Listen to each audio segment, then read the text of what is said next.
Hey guys, it's your girl Farrah Charles, and you know this is another episode of the Farrah Charles podcast. And per usual, I'm gonna stop y'all right now in the beginning. Usually I do it at the end. I'm gonna do it at the beginning.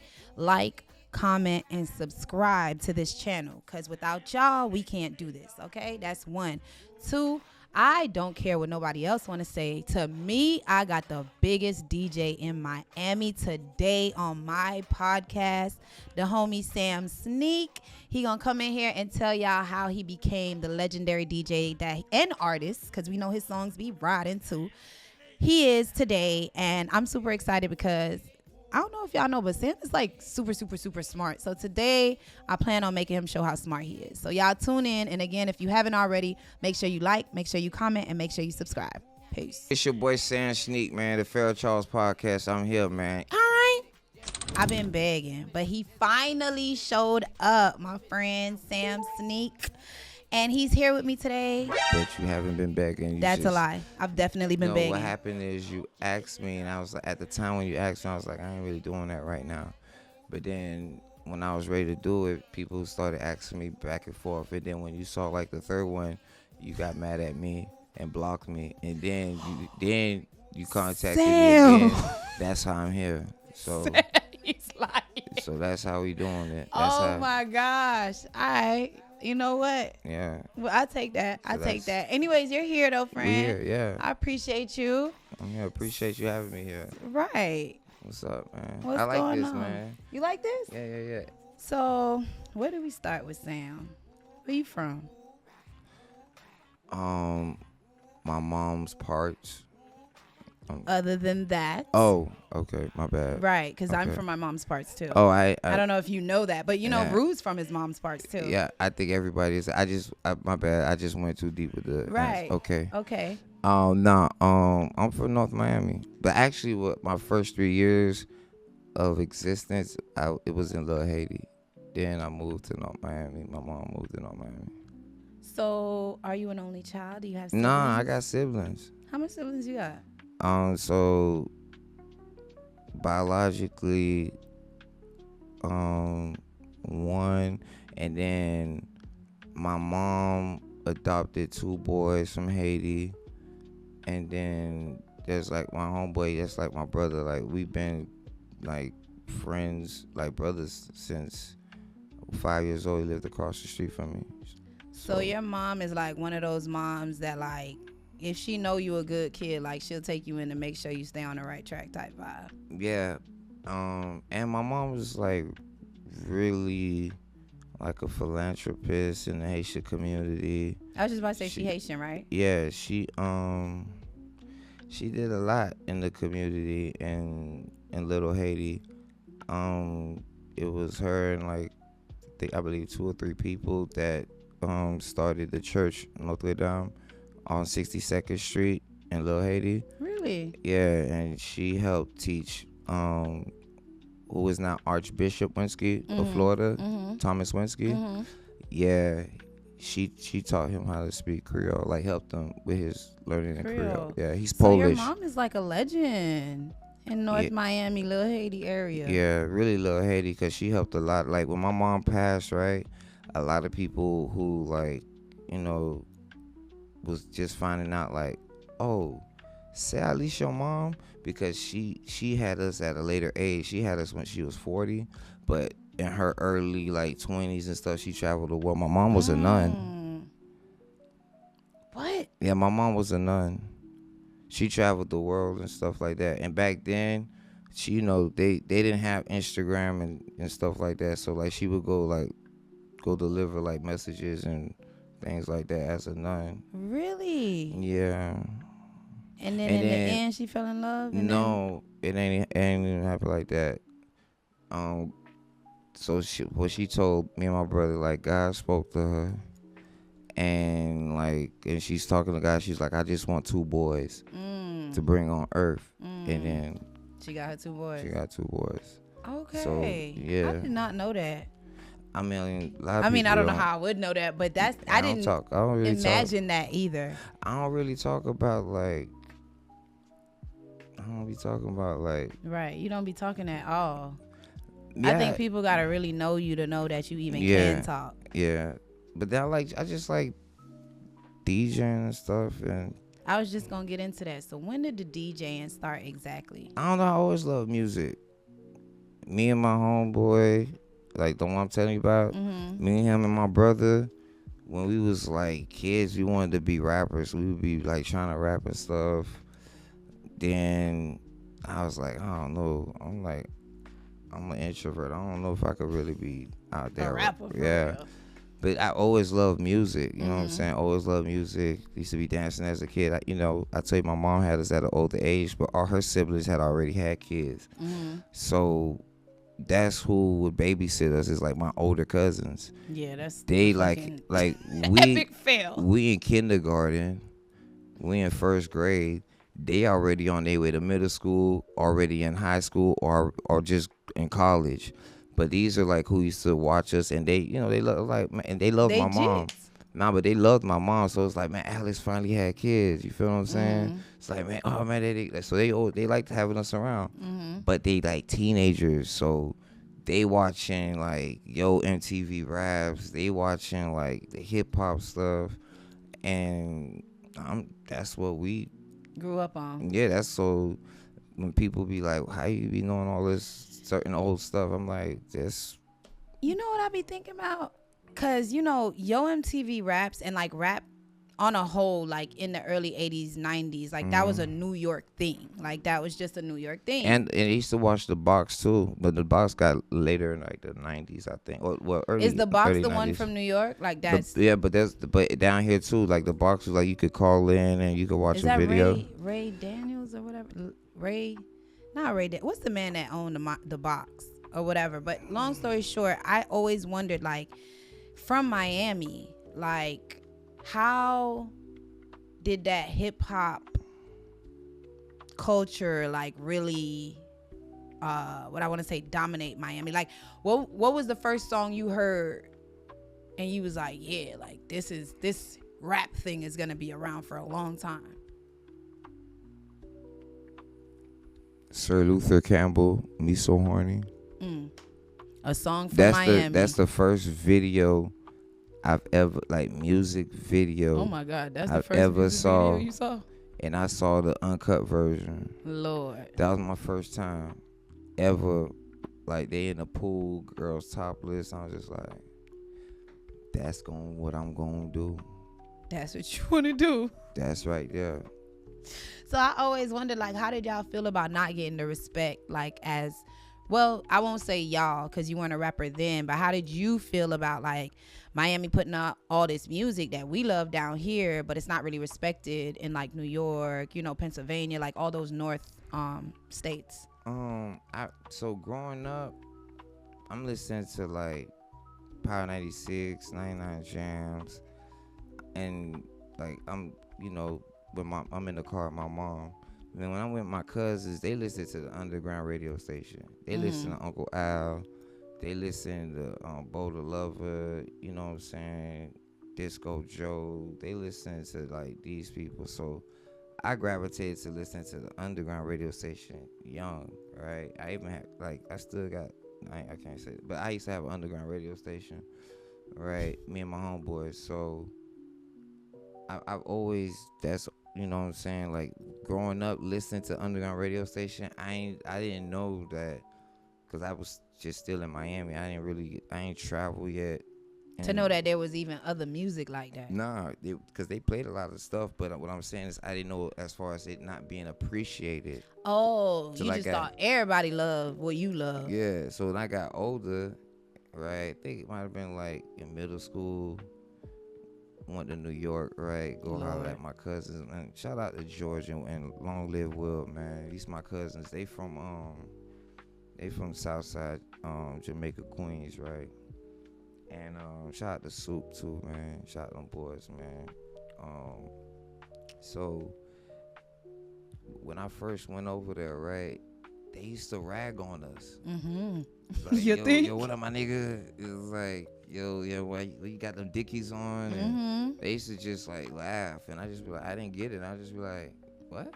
Nah, go man, on your like, shit. we the like, man, me and my brother be like, man, we the best thing smoking. We don't know what you talk about. Like it was like, oh shit, y'all don't really, And then you going like they take Culture us shock. places. Yeah, they take you certain places, and at that time they was only playing Trick Daddy, Nan nigga.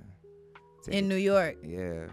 Later they like, then it was like they'll play like Take It to the House. You know what I'm saying? But it wasn't like they was playing. I figured you's a hoe, but you can't help it. I heard that song like 10 years ago, maybe. That's to show you like exactly what you're saying. Yeah. I'm on the other side of that. Like man, Trick. I didn't know how important Trick Daddy was, to be honest. Yeah, like, Trick is very important, just like Uncle Luke is very important. I knew Uncle Luke though because I guess he went like, national. He went against the Supreme Court and stuff, and he fought for essentially what honestly I just found that out a couple years ago too. But I definitely knew his music. I knew the Me So Horny type of vibe. I knew like the explicit, like I knew that kind of stuff when I was younger. And I guess to go to that, like, okay, like I spoke about it on other podcasts. So for like the years of when I guess whatever year that 3 years ago when they the anniversary 3 years ago, the anniversary of hip hop 50th anniversary, and it was like, I feel like Luke should have been more highlighted in 50% of those conversations, and highlighted in 50% of those conversations. Right. You feel what I'm saying? Because where rap was going and what they was trying to do, like Luke essentially stopped them with his lawsuit and winning. You see what I'm saying? And like them not trying to be able to police what we could say and try to suppress what the young generation was seeing at that time. You feel what I'm saying? And be able to. And an outlet, because look how far it's come. You feel what I'm saying? Right. So I feel like Luke, like, regardless of, like, that's another thing too. Like, and I feel like in music, you know what I'm saying, for what's been done, regardless of like whatever personally issue you may have with an individual, right? I feel like we still shouldn't ignore what the person did for. To I agree. What's going on? Which brings me to a person like R. Kelly. Okay. Like, for me, y'all not listening to his music. Why? I really don't understand that, because it go to okay. So look, I understand you because 6 years ago, right? Or was it 5-6 years ago? 7 years ago when Colin Kaepernick was kneeling, right? Is because of the national anthem, right? And the national anthem being, they wanted to not do it no more because of what it said and slavery and things like that. They still say it. They still singing what, the national anthem? Yeah, it's still a thing. Exactly. Okay, so follow me. That's one's perspective, right? Okay, I get that. Okay. I get exactly what you just did. Here's another perspective. Harvey Weinstein, disgraced, right? But nobody boycotting his movies. Nope, and we still watching. Why? Because we still watching Miramax, all that. You feel what I'm saying? We still watch it. We don't mingle the two, like, oh man, that's dog, we ain't. Nope. And I feel like with entertainment, it's like, man, that's especially black entertainment. It regardless what entertainment, because if we go white entertainers, they've done far more disgusting things than we. What I'm trying to say is I feel like we do that, like when we shun them because of whatever they did, we do it mostly to black entertainers, and we do it like black people do it to black entertainers. Because again, if we've been listening to this man, I've been listening to R. Kelly my whole life. I'ma stop because of what he got going on personally. That's what I said. One part of it. So Gemini, I be having like two sides to look at. You play devil's advocate a lot. So then here's the other side. Okay, he went to trial and been convicted of being a PDF, right? All right. So the DJ plays a song like "My mind's telling me no." Okay, that's crazy. But my body's telling me yeah. So essentially, you put that fact, it's like, so you know you doing wrong, but yet you can't control your zest. you still go ahead and do what you ain't supposed to do. That's what put it. That's the different part of it that put in people's minds. So that's why I'm like, it's. I mean, I get that, but like, let's take the pedophile out of it, right? As adults, our minds tell us to do things. Our bodies do things. Our minds tell us not to do all the time to other adults. So you hear what you said to other adults, but now that the stigma is on him, it's not the stigma. It's just what the facts that was put out, right? So that is I gotta facts. say allegedly, it's not a stigma. I don't know. He was convicted, but I don't know. Like allegedly, we can use allegedly. So now I'm saying, in some people's minds, when that that's come what on, they thinking. They think, you feel me? But that's why I gave the other perspectives. Like, take that out your mind. Just think, like you say, as far as adults go. So you've been in the industry a while. I like where we going with this. Do you think there's a they? Who? Do you think there's a they? You know how they be like, they won't let me, or they stopping me from, or they blocking me, or they. Do you think there's a they? And there's a they, but when you say they in that perspective, I just be feeling like that's just a lot of times that's like, it could be like not meant to be or an excuse. Oh my God, I was thinking that. Right. Like it's using as excuse a lot to me. Yeah, or personally. It's just not meant to be. But I believe there is a day though. Right, but I don't believe there's a day that can stop anything God got planned for you. There you go. There's a day that can help you. There's a day that gets you going. There's a day. Yeah, there is a day, but I don't think there's a day that can stop anything God got planned for you. You just get out your own head and you make it happen. Yeah. So once you start day, that's you playing with the devil. Right. Excuses. Yeah. Okay. I wanted to know that. I always wanted to ask you that. So do you remember how we met? Get it wrong and I'm gonna kick you out my podcast. Go ahead. Okay. At Andreas in Vegas. I'm gonna give you that because I was being a journalist the very first time. Yeah. But we met officially at Dreas in Vegas. Yeah, so you was right. No, I know what you're talking about, but I'm talking about. Because we was at some event. I remember that. But right. I'm saying when we officially met, right? Yeah. He was like, right. oh, you remember? I was like, oh, okay, yeah. He's like, we gotta do something. I'm like, yeah, just holler at me. We do it. Yeah. Okay, you got it right both times. Anywho, I should kick you out. So.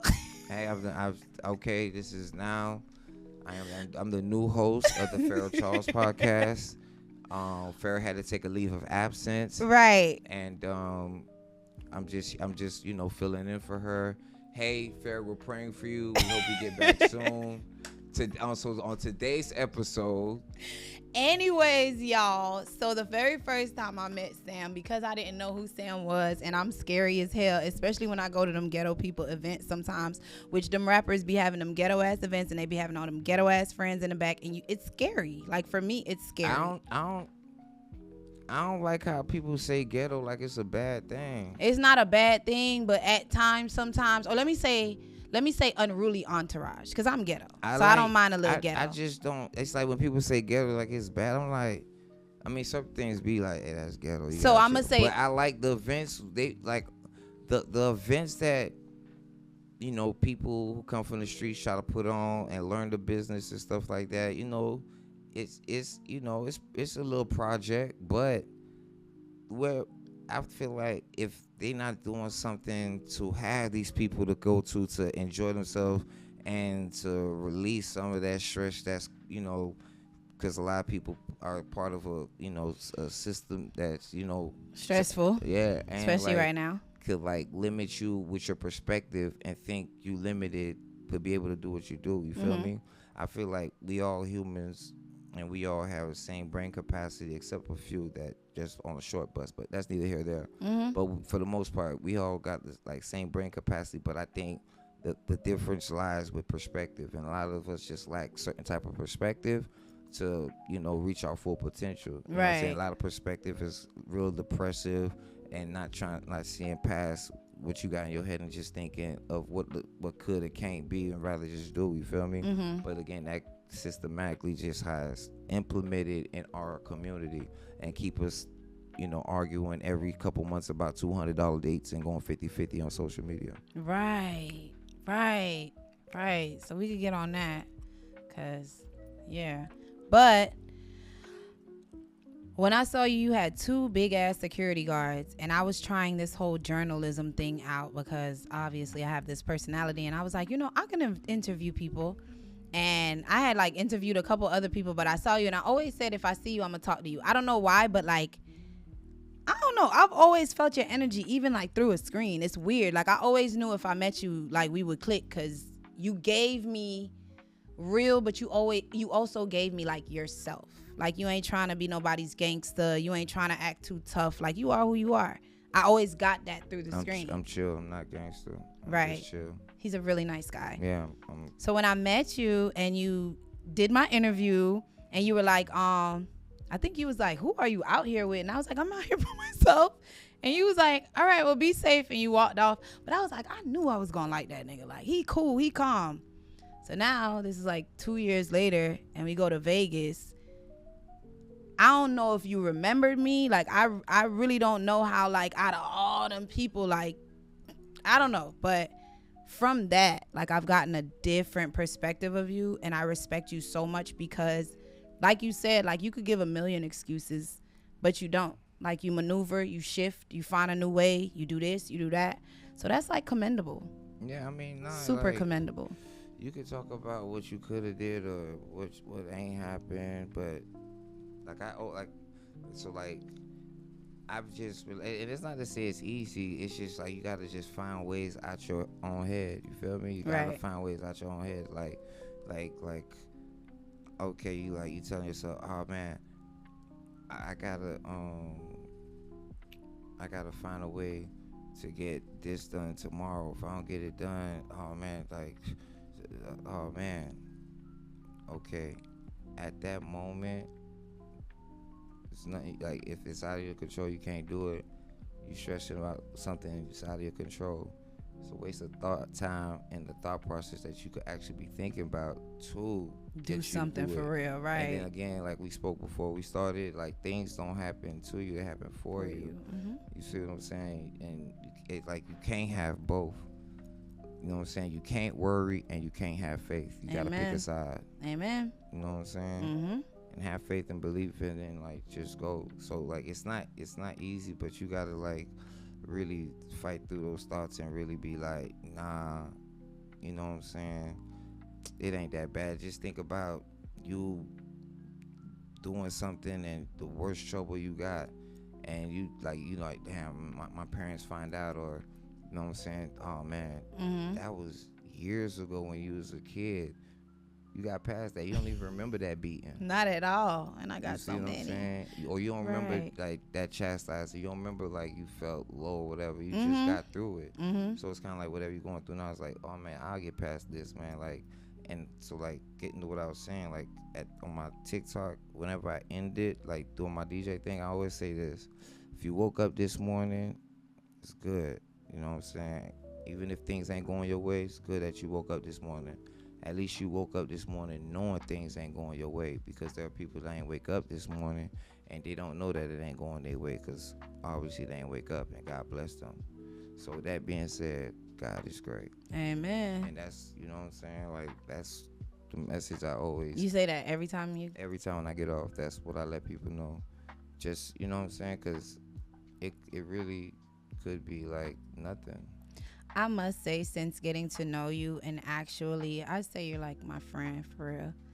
And one thing you do for me, at least, is like, I don't know if you be feeling like I need it or what, but like every now and then, like just out of nowhere, you'll be like, you really that girl, like you really out here doing stuff, like, I don't know, just little things like that. But to come from you, like, I'm sure you're super busy, or you could be telling that to a million people. So when you tell me that, like, I really take that shit to heart. Like, I really believe you, because like, when I see people, like, I just be watching and seeing people, like if I spoke to you and you be like, oh, I'm doing this, I'm gonna do that. Oh, okay.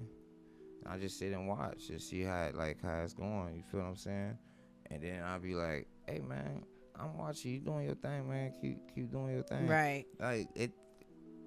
A lot of times it's just talk, that little thing, just to like, sometimes people just need some like encouragement, or just know that, and you should know everybody is watching, but somebody that watches like, hey man, keep doing your thing, man. Don't stop. You rocking. I appreciate you, friend. You should do that. You know what I'm saying? You should do that with people too. Pay I it do. forward. Yeah, you see something, you ain't something you gotta like. You don't talk to them every day or like it's. Yeah, But just say something. Just encourage it could be them. out the blue, like, hey man. Right. No, I believe you. Yeah, and then I go by like I walk with faith. So God probably told me just, man, hit up and make sure she like know she doing her thing. I didn't know you was this spiritual either. Who? Me? You. You're very, but you come from a nun, so I get it now. Yeah, but how? I mean, I ain't do this. God did. So I know, but everybody don't know that, and everybody don't speak so much about it because they're afraid of what, I guess the perspective of other people might be. I don't know, but I don't be doing nothing. That be I don't leave God out of nothing I'm doing. Yeah, that be God. Or my podcast. I want to say I speak not religion, spirituality on my podcast all the time because I'm spiritual. I'm not a part of a religion. Yeah, like me, God did. So I don't. Right. Are you a part of a religion or are you just spiritual? I just God.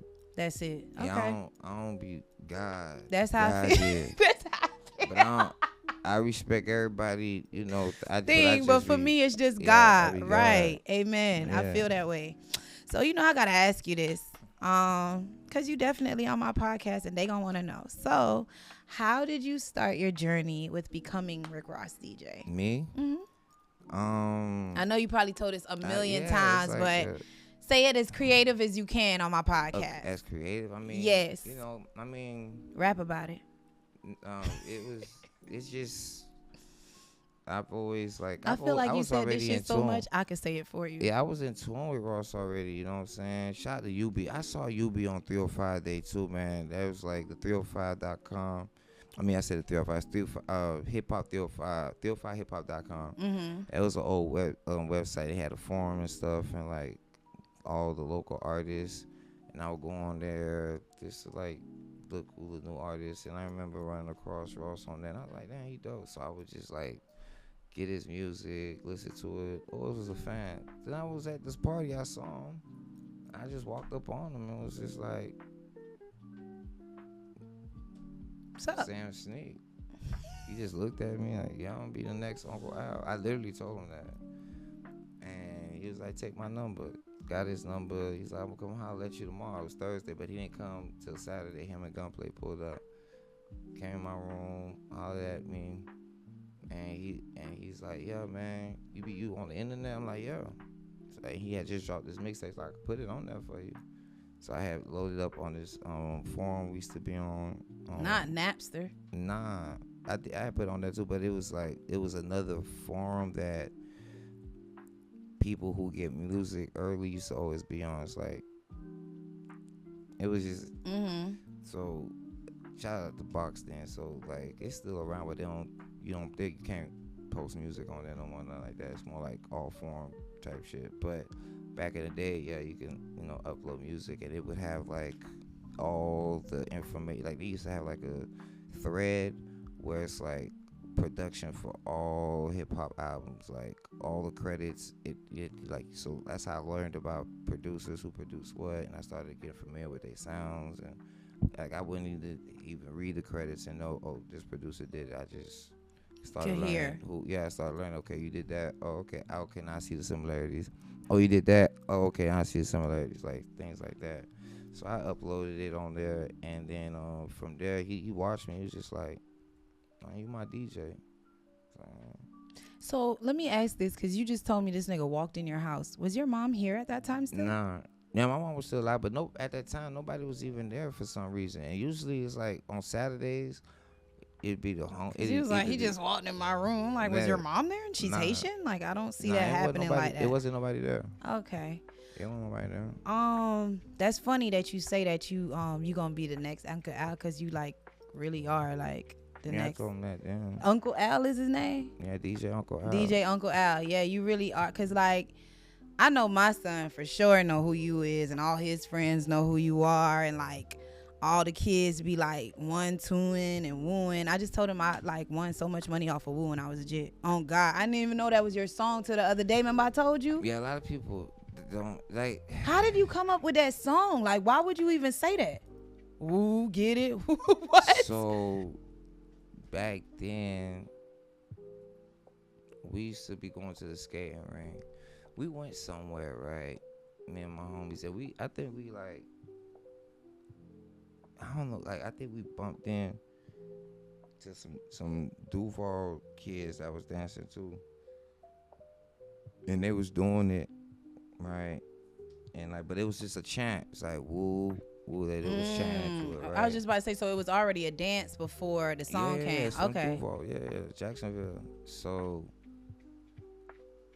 it was that weekend. So we just started doing it and stuff. Like we would, like when we go to parties, we would always do it. Shout out to Terry, my homeboy Terry killed it. What? I'm like, man, I need to do a song with this. But by that time, I had already did Pam on by and stuff like that. So oh yeah, Pam. I Yeah. didn't know you did that too. yeah, so I was familiar with like, okay, I'm gonna make another one, right?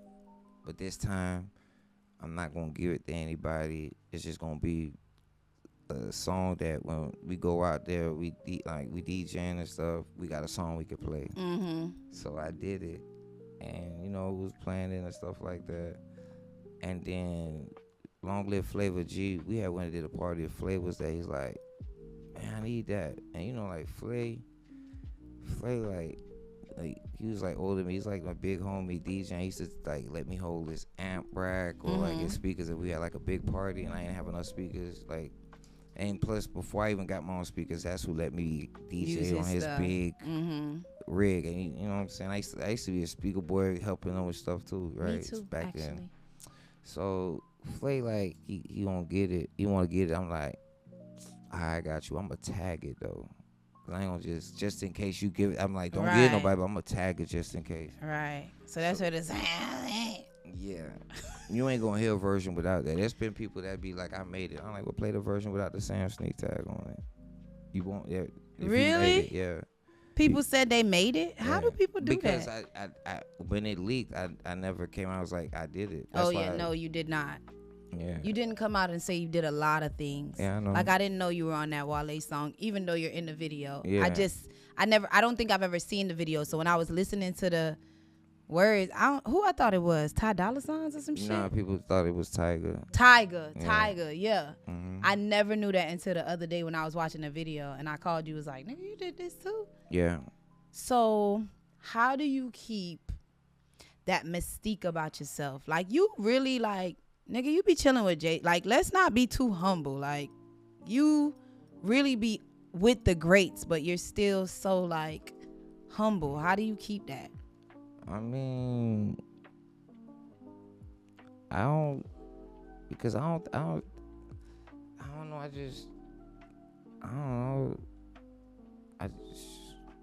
I think that got a lot to do with your heart. God did. Right. It's not. I mean, I'm the vessel, so I'm doing what I do, but it's a lot. It's like God made it possible. You know what I'm saying? Without God, it'd be like, would I even be here? So it's like I don't necessarily feel like it'd be like a like slap to God to face to be like, to feel like I did this. You know what I'm saying? Look what I like. It's like God did. I appreciate that. It be on some like I'm honored. I'm grateful for it, and it's like, but glory to God, because it's like that's who You really turned yourself into like a legend. That's kind of commendable. Not kind of. That is commendable. Like, because you are not hype and goofy, like, people respect you so much more. You know how much people be like, oh, how is, like, I think they're expecting me to say, like, oh, and I'm like, no, he's so cool. Like, you see, I bring people to your shop all the time, and they're so surprised with, like, how cool you. My sister was like, I know him. I seen him on this, that. Like, after she left the shop, she, like, did her little research. She was like, but he act regular. I mean, I'm like, what is acting regular? I mean, I would hope. I wish she wanted me to be. I don't know. She wanted the cameras to come out or something, not and jump up and down. Right. I don't know. It's my. But you're not even that kind of DJ though. If I'm really being real, like you the DJ that stay behind the board and do your mixing and do your mic check-in. That's another thing. I love mic check-in. You're so good at that. Nah. So that's a ghetto thing I like. That's a Miami thing, South Florida thing. That's a I know South the Florida Brow. thing. I didn't know that it came from Miami. I thought it was a Broward thing. I'm not gonna It lie. came from South Florida, man. It's like it's a combination. It's Broward, it's Dade. That shit raw though. When somebody know how to do it for real, I love that.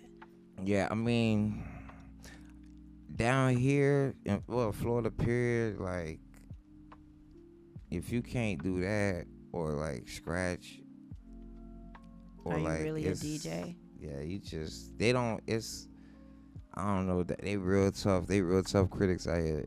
Like and like, cause I started in the streets DJing, like doing street shit. So it's not like my first gig was like in the club cause my uncle let me DJ. Nah, I was in like. What is the biggest crowd you've ever DJ'd for?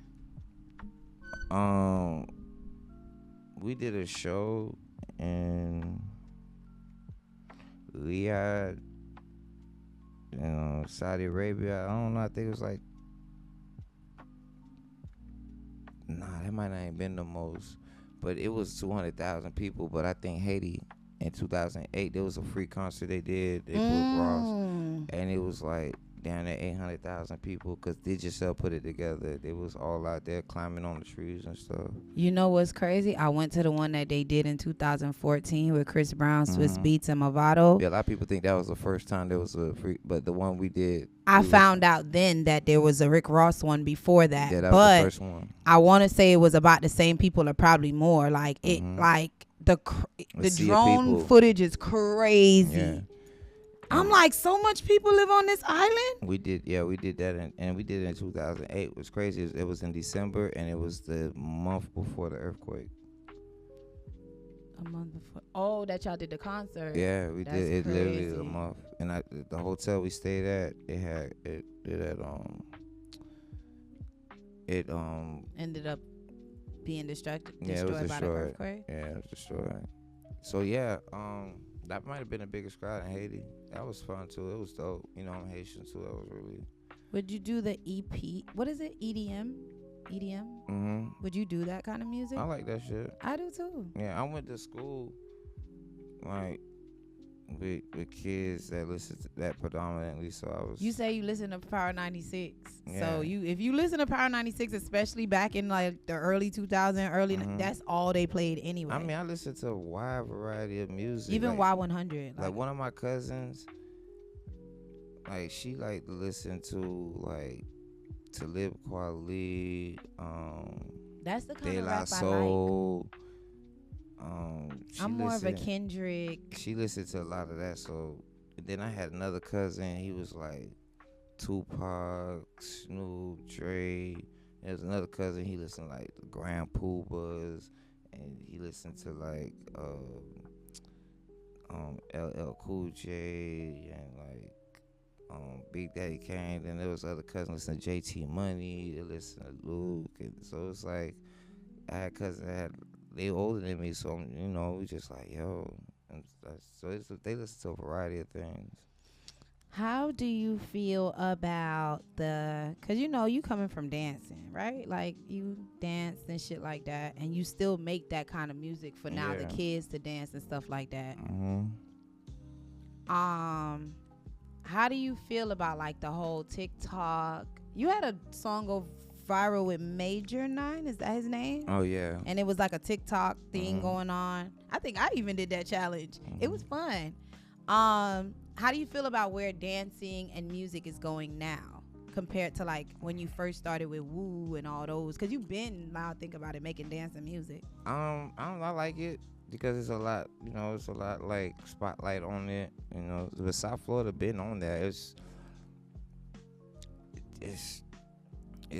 It's kids who, whatever they end up doing, you know what I'm saying? Whether they become a teacher, whether they become a firefighter, police officer, athlete, or be in the streets, do hair, do beauty.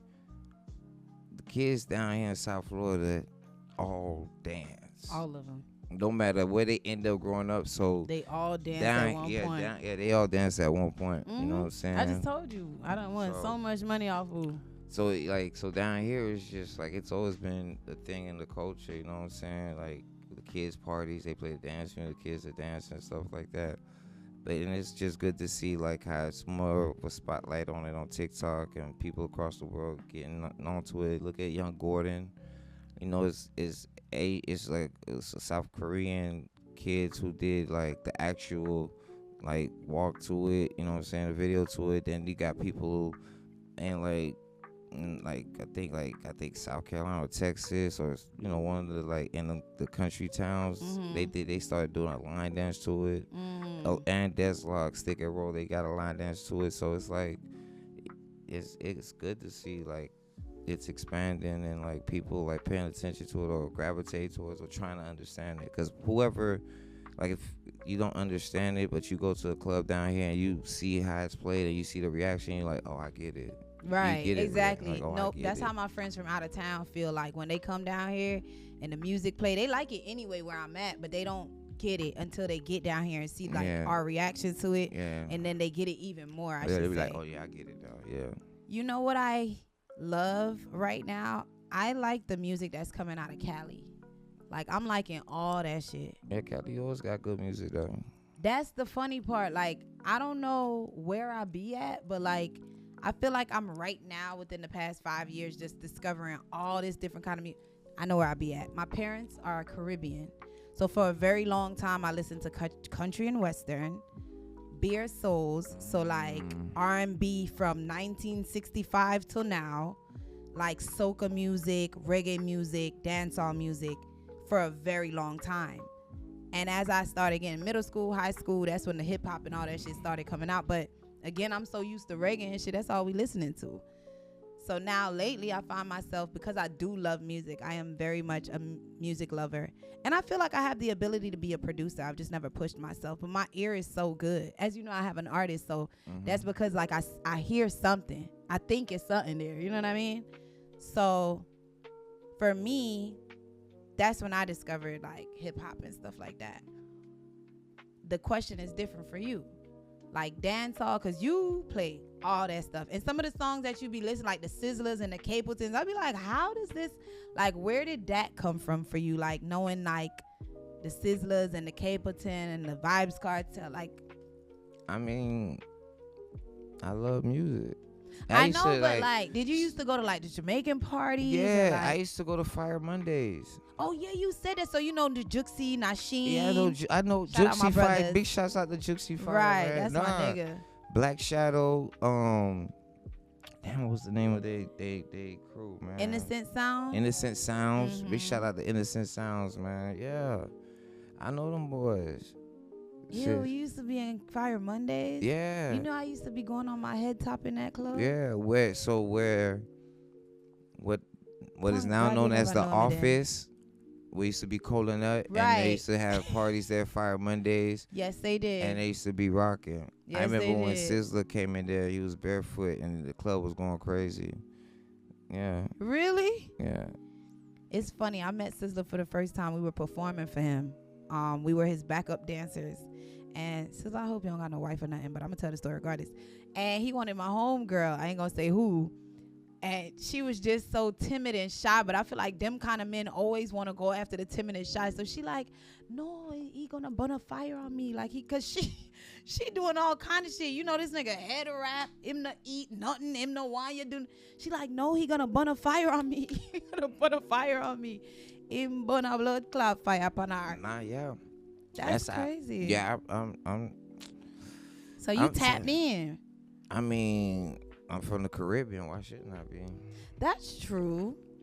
So the Haitian artists, are you familiar with them and very tapped in with them as well? Shout out to Stacks. Stacks be playing a lot of stuff. DJ Stacks, right, from New York. Yeah, and Tony Mix too, man. He got a big event that happens here for Memorial too. Do you go to that? You don't go nowhere. No, you don't. It's really nice. It's a really nice event. I mean, I've been starting going. I did see you outside a little bit. Yeah, I was just on 18th. That was fun. What was that? The Miami 305. You said on the 18th or on 18th Avenue. So on 18th Avenue, they honored people they gave streets to.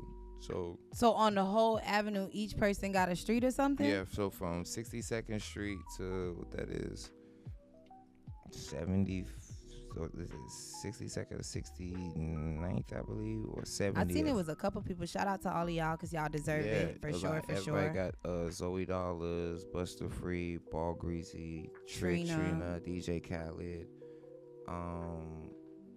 Desla Piccolo, I believe City Girls, Major 9, JT Money, yeah, there's a few other people, but yeah, Luke too, yeah, Luke.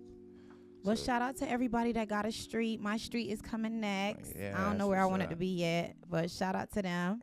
Yeah. So what you got coming next? What's next for you? We didn't even touch on your TikTok lives. Like, how did you get I said I do TikTok. You ain't touch on it. How did you start waking up 5 a.m. to do TikTok lives? Where did that come from? My homeboy telling me I should do it because I was on TikTok just on the panels talking shit, burning time, and I got on that one day and we was on the panel vibing, and I started playing a little music. The girls was dancing. It was fun, and my dog was like, "Man, you should do that." And I'm like, So I did it here and there. I wasn't really like, but I had the last time I did, I was like, man, I actually had fun doing it. So I'm like, let me just set up a time and I'll just do that at that time. Yeah, at the time, just to get it off, like, cause I just love DJing. Like, I'll do that, you know what I'm saying? And then it just became a consistent thing, and then it's like, and now if you're not there in the morning, people cussing you out. Yeah. So now you in the afternoon and in the morning. Yeah. So what are your times? I be on 7 to like 10 or 11, and then I get back on from like 5 to like 8 or 9 or 5. Yeah, 5 to 8. So much time to DJ. No, it's not. Oh my God. It's not. It's really not enough time, because I be like, we'll have conversations and things like that. Okay. So between the DJ and you talking, you letting people on and stuff like that, or okay. So then it's like battles and stuff like that. But I'm gonna like try to like what organize it in a sense, but because I want people to follow me on Twitch, follow me on Kick.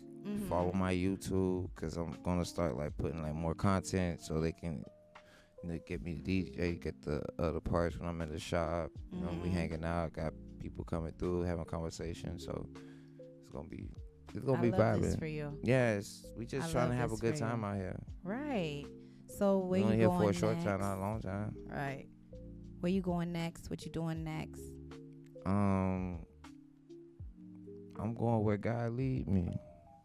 Okay. You know what I'm saying? I didn't touch on your relationship status, but we'll save that for the next one. Yeah, I mean, God know my heart. Niggas say God know my heart. God did. I hate niggas, y'all. I promise you. See, that's the thing. This confusing. She's saying she hate niggas, right? Hey, I need you to hear this. She say she hate niggas, right? But will say, God is great, won't he do it? All right, man, that's enough. That's it.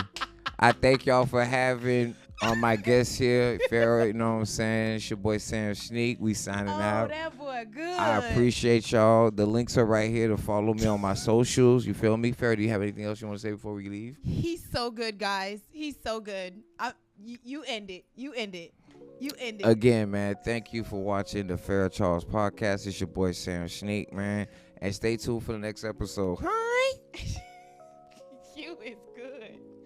I say, won't he do it all the time?